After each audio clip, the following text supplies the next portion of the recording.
क्या आप जानते हैं, अगर एकादशी नहीं होती तो तीनों लोग अंधकार में डूब जाते। और आज की यह उत्पन्ना एकादशी उसी दिव्य दिन की कहानी है जब एकादशी देवी का जन्म हुआ था।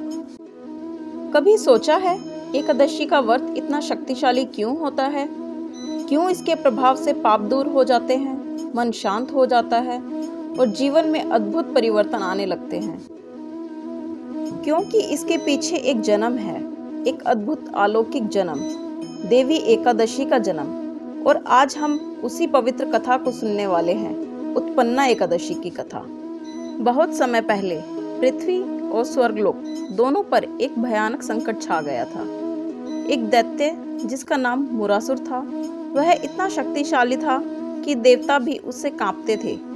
युद्ध पर युद्ध हुए, लेकिन मुरासुर ने सबको पराजित कर दिया। तब देवताओं ने भागकर विष्णु लोक की शरण ली और विष्णु जी से कहा, हे प्रभु, हमें बचाइए। मुरासुर अपने अत्याचारों से तीनों लोकों को नष्ट कर देगा। विष्णु भगवान ने निश्चय किया, अब इस अत्याचार का अंत होगा।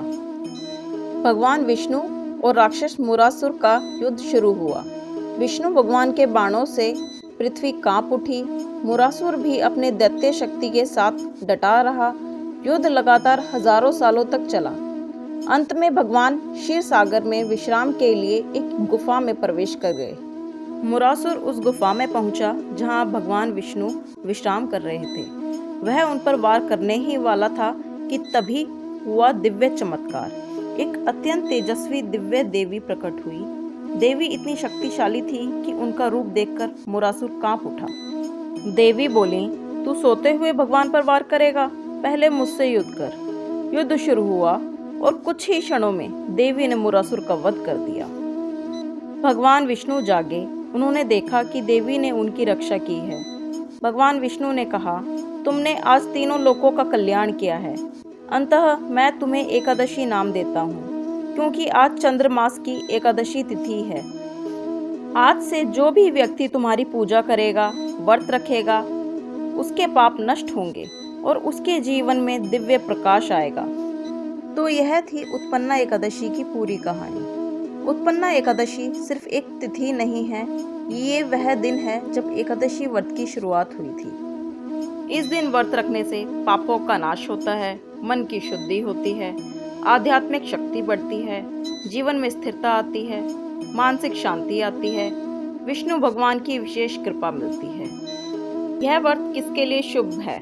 जो जीवन में मानसिक तनाव से गुजर रहे हैं, जिनका मन स्थिर नहीं रहता, जो भक्ति में मन लगाना चाहते हैं पर नहीं लगता, जो जीवन में बाधाओं का अंत चाहते हैं, उन सभी को यह व्रत जरूर रखना चाहिए। क्या करें इस दिन? उत्पन्ना एकादशी के दिन सबसे शक्तिशाली कर्म है व्रत और स्मरण। किसी भी कारण अगर आप व्रत नहीं रख सकते हैं तो भगवान विष्णु जी का स्मरण जरूर करें। सुबह स्नान करें, भगवान विष्णु व लक्ष्मी माता जी की पूजा करें, ओम नमो भगवते वासुदेवाय मंत्र का जाप करें। दान, विशेषतः अनाज का दान करें। शाम को दीपदान अर्थात घर में और घर के बाहर दीप अवश्य जलाएं। इस दिन क्या नहीं करना चाहिए? अन्न त्याग के साथ साथ क्रोध, झूठ और नकारात्मक विचार का भी त्याग कीजिए। देवी एकादशी के जन्म दिवस पर जीवन में प्रकाश, शांति और सकारात्मकता लाने के लिए अगर आपने आज केवल एक संकल्प भी ले लिया कि हे नारायण, मुझे अच्छे मार्ग पर चलने की शक्ति दो, तो समझिए आपके भीतर परिवर्तन शुरू हो चुका है। उत्पन्ना एकादशी की हार्दिक शुभकामनाएं।